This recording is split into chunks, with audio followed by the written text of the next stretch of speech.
Week 11 it is, and we are here for you to talk waiver wire on the Audible. Gonna dig through the Yeah. dust and tumbleweeds that is the waiver wire this week. Let's get into it. You got a team, here's a word to the wise. You want to dominate your league? Go to Football Guys. Football, I'm living in a fantasy. Football, got everybody mad at me. Football, cause every game I had to win. Football, I gotta be a champion. Football, I'm living in a fantasy. Why is this week so thin, Bloom? Before we get to your list, upgrades, downgrades, waiver wire report available at footballguys.com. It's week 11. Sometimes a position is thin. We've gone through that for 20 years on this show. Just seems like every position is thin this week. Yeah, Cease. Sometimes in life, you're just stuck with what you got. The waiver wire kind of always represents shut them down, hold on, the redeeming nature of the waiver wire of fantasy football, new blood, try to catch those windows that Cecil talks about. Sometimes there are no windows. Sometimes you're just out in the middle of the desert and trying to find an oasis and you just keep walking. And I think, some of the things that happened was what a just depressing week of offensive football. And maybe it was the 3 primetime games, which it's like someone put a curse on the offenses in the primetime games. But also, we are seeing, you feel that click if you do enough of this thing we do in fantasy football where we really commune and become one with the season.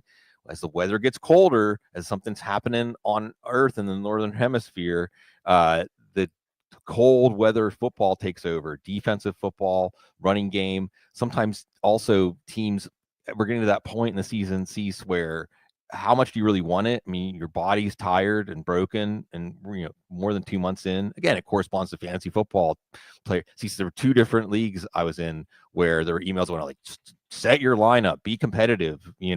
That's what's happening in the NFL. So teams are getting weary, but at the same time, we can do those minor adjustments, plant some seeds, and maybe even just spend more time looking ahead, because this week the cavalry ain't coming.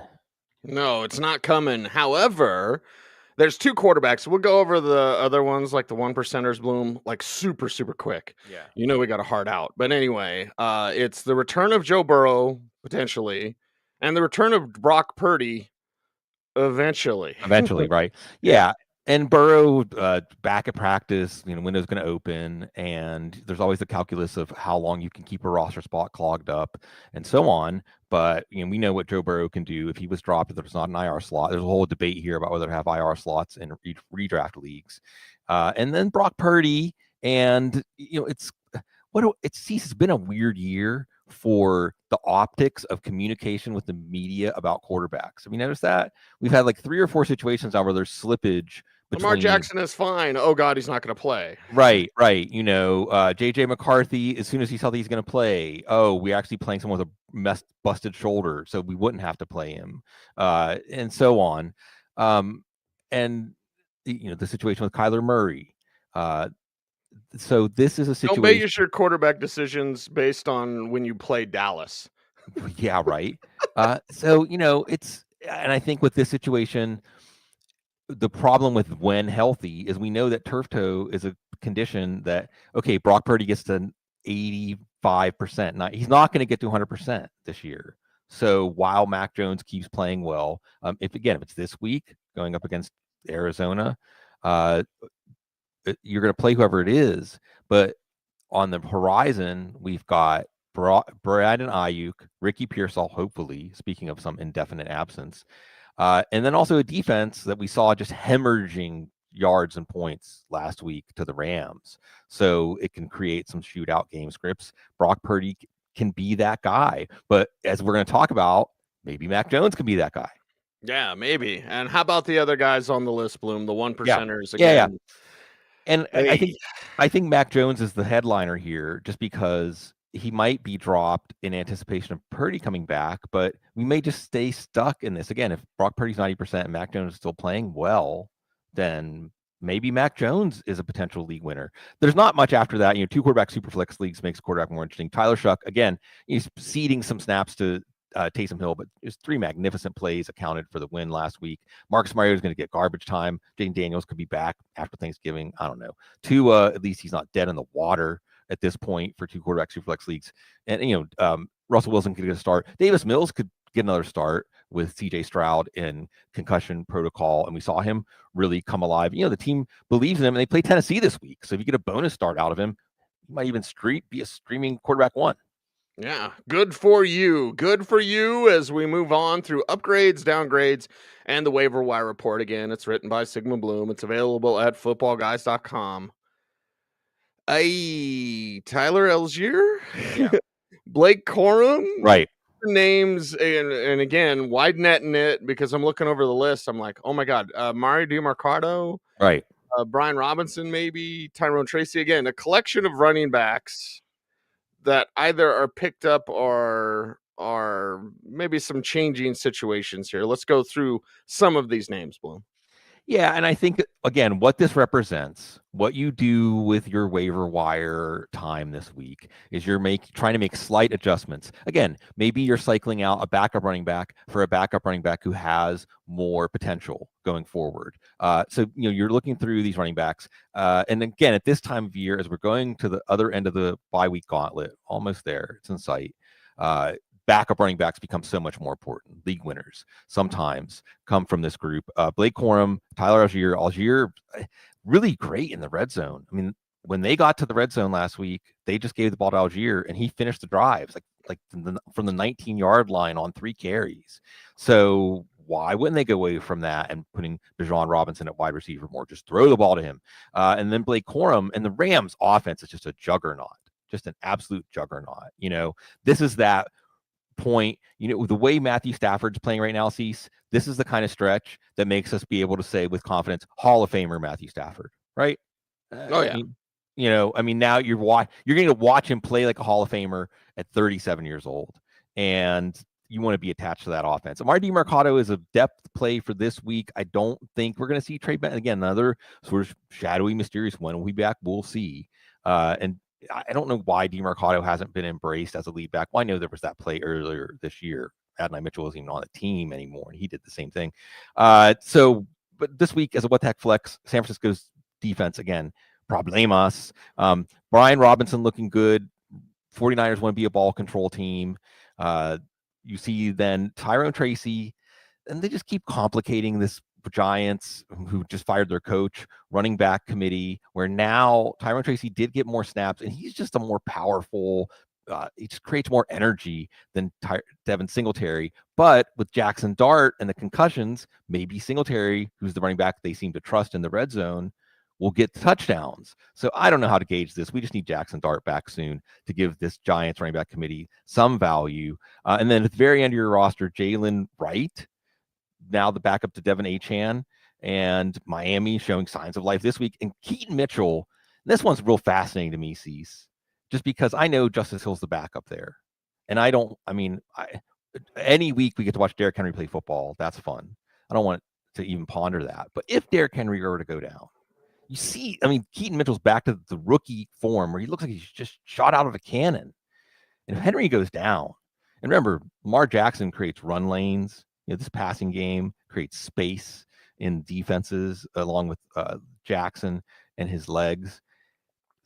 Keaton Mitchell, this is a long shot league winner, Cease, but I'm real fascinated with a guy that during his rookie year we thought really was going to be a player we were going to be watching make big plays with regularity. Yeah, and we're waiting. We're waiting for some more help. And in the meantime, we've got footballguys.com on our free daily newsletter. Make sure to check that out. Of course, it is footballguys.com, written by me, Bob Harris, Joe Bryant, Dave Kluge, Sigmund Bloom kicking in like, oh my God, we've got it all for you. It's our free daily newsletter. It's available at footballguys.com. And that's the way you support the show. No silly super chats. Just say, hey, you like what we do? You want to support the show? 20 years of the Audible? Well, nice little tip jar. It's called footballguys.com. So go there, check it out, and at least get our free daily newsletter. We appreciate you. All right, let's get to the wide receivers, Bloom. And again, tumbleweeds. Parker Washington, 12 to 25%. Tez Johnson, 10 to 20%. Jaden Higgins, 7 to 50%, along with Matt Collins, along with Jalen Naylor. I suppose Naylor should be the one we key off on because he's the one we've haven't really talked about yet much this year. Yeah, from that top group, Cecil. I think, yeah, and Cecil, I really think that he might be overlooked. Just taking from the top real quick, though, Parker Washington, as long as he stays in the slot, there's potential there. And matchups for Jacksonville, Trevor Lawrence, inconsistent, but we know that Parker Washington can have games where he gets 10, 12 targets. Saw his explosiveness on a punt return touchdown, beautiful toe tap touchdown. So, it's the top here, and then there's Tez Johnson getting those touchdowns. Now, the thing about Tez Johnson, no sign that Chris Godwin's going to play. I wonder if this is going to be one of those situations where just letting Chris Godwin rest week 16, 17, really try to save him up and assuming they can get into the postseason and see what he has for them. If that's the case, then Tez Johnson maybe should be a little higher. But if Chris Godwin comes back, Tez Johnson goes back to the bench. You can see he's got those touchdown scoring ways. So the two guys, before I'll hand it back to you with Naylor, let's just talk about Matt Collins again.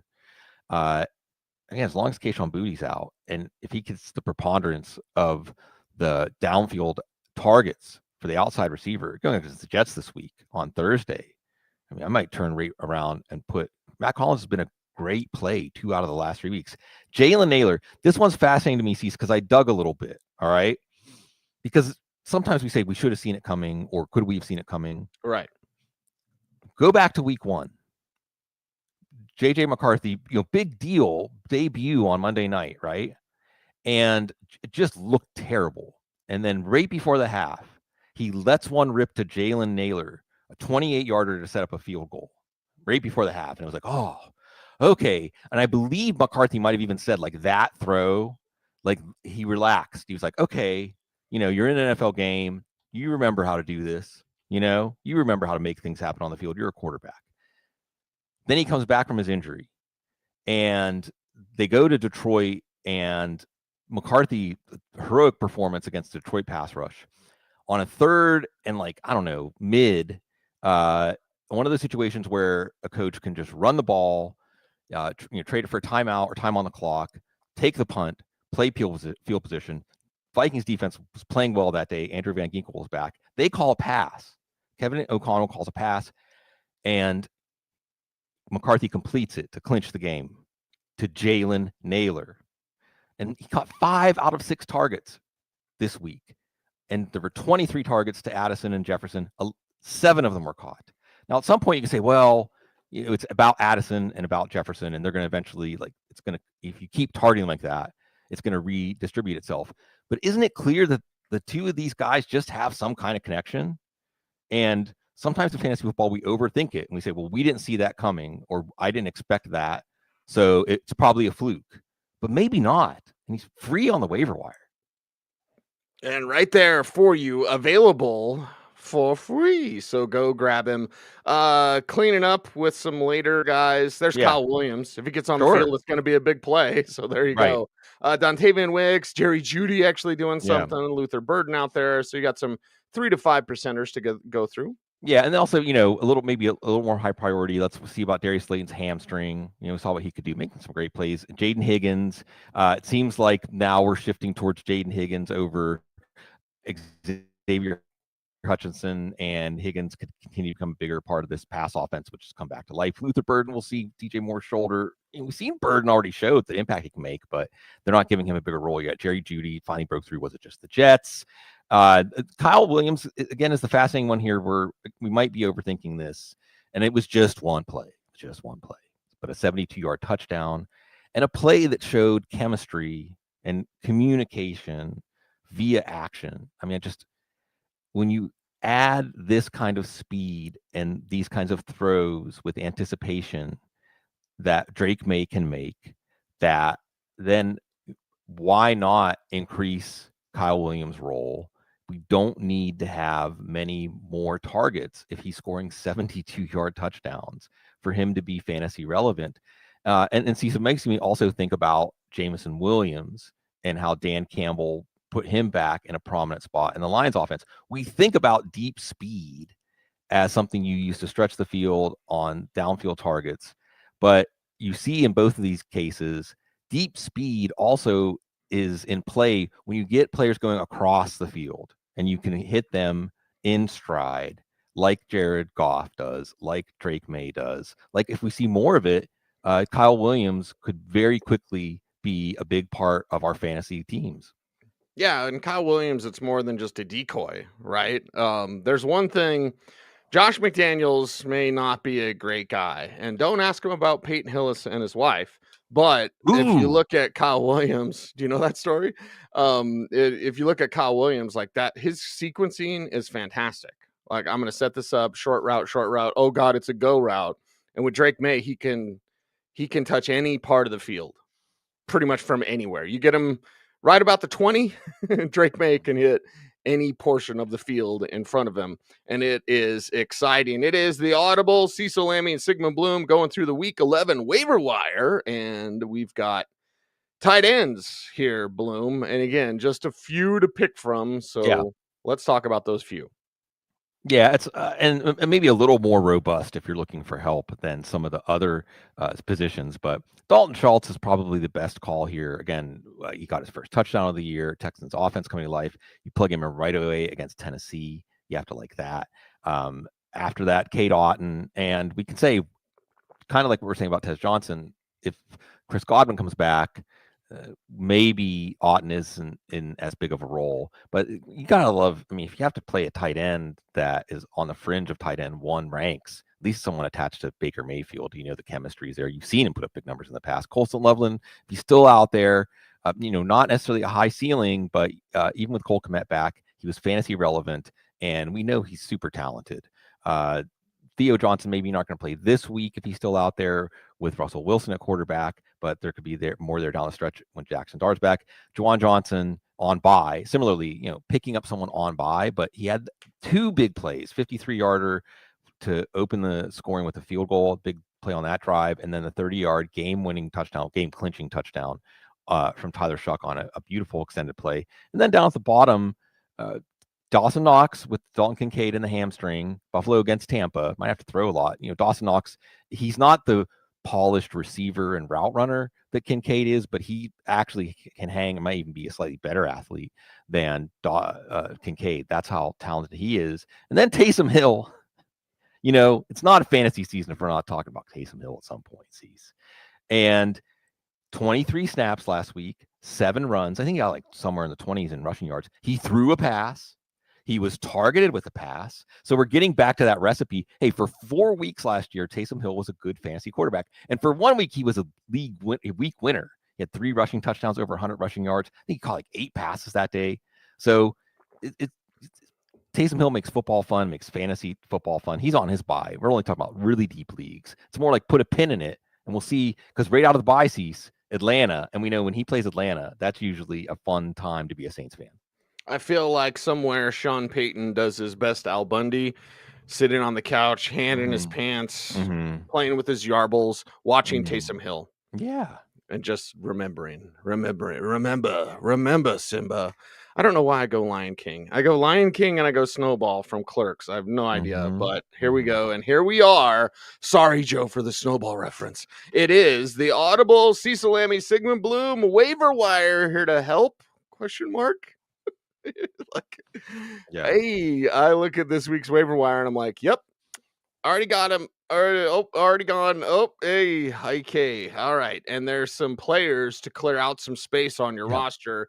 You need to do the following, which is follow along, join in if you can, do it in your head yet if you need to, but it is time for audience participation because in week 11, it is time for the ever popular Cue the Chuck D! Sigmund, week 11, shut them down. Yeah, and this is, there's plenty, I think Jordan Love is a guy at this point that I've seen enough. I'm not saying it's impossible, plus the injuries for the Packers passing game. It's not impossible that he has some good fantasy games going forward, but I don't think that this is a player you want to count on at this point. Isaiah Davis, I think, we liked. Maybe Breece Hall's going to fake an injury or something. No, we're recycle him out for somebody else. Bam Knight got banged up. Rondé Stevenson, now that Travion Henderson's broken out, I'd rather have Blake Corum. I'd rather have Tyler Algier. Similarly with Jordan Mason, with Aaron Jones back, although he's a little more banged up. Chris Rodriguez, Terrell Jennings, Nick Chubb only played 13% snaps. Look good on his 5 carries, but I think it's Woody Mark's backfield. Look, Chubb hasn't done anything that I'm afraid to miss out on. So I'm wondering, Cease, we'll add that third when our lives open back up and we can really put the post-production values that sabotage, telling y'all, it's a sabotage. I can't stand it. And you may plan dropping Garrett Wilson, right? I mean, you're going to want to put Garrett Wilson in your lineup when he comes back. Can he play quarterback? Right? He should. Yeah. It's terrible. Keenan Allen, some of the guys we talked about, Parker Washington, Tez Johnson. If you need another tight end, Keenan Allen, it's just his role in this offense is too small to matter. And can you count on it lasting if he does bounce back? So Hunter Henry, I know that it's New England and staying attached to New England, but at this point, again, sometimes when a player gets to the point, Cease, where you need to see it 2 weeks in a row before you trust them again, then that's just too long to wait when we're about to go into week 11. Okay, and besides shut them down, there's the opposite of that, which is hold on. In week 11, who are those players, Bloom? Just a few. I think Kyle Monangai, I know it's disappointing to see DeAndre Swift look so good, and Monangai looked kind of average. Wasn't a great game script for the inside running game, and I think it is an inside-outside, David Montgomery, Jahmyr Gibbs kind of thing they have going on. Just wait for some better game scripts. Maybe not this week against Minnesota, but better game scripts will come. And we saw against Cincinnati, and he's not going to play Cincinnati again. But if Swift goes down, I mean, if he was on the waiver wire, he'd be my number 1 waiver wire running back this week. So don't drop him. And I know he's going to his bye. And I don't love carrying players through the bye that are low ceiling like Josh Downs. But I think Josh Downs fits into that. He's a good player in a good offense, and you don't let those go easily. So unless it's a real roster crunch, keep Josh Downs. Okay, and keep us in your hearts and in your minds, and we appreciate you all out there. That is for sure. He is Sigmund Bloom. I am Cecil Lammey. This is the Audible. 20 years of this show, and we appreciate how you listen, Apple Music or Spotify, what have you, how you watch here on YouTube, on Twitter X. We appreciate that as well. Follow Sigmund on the socials at Sigmund Bloom. I'm at Cecil Lammey. The show is at the Audible. Appreciate you. Stay tuned, and would you please stay frosty?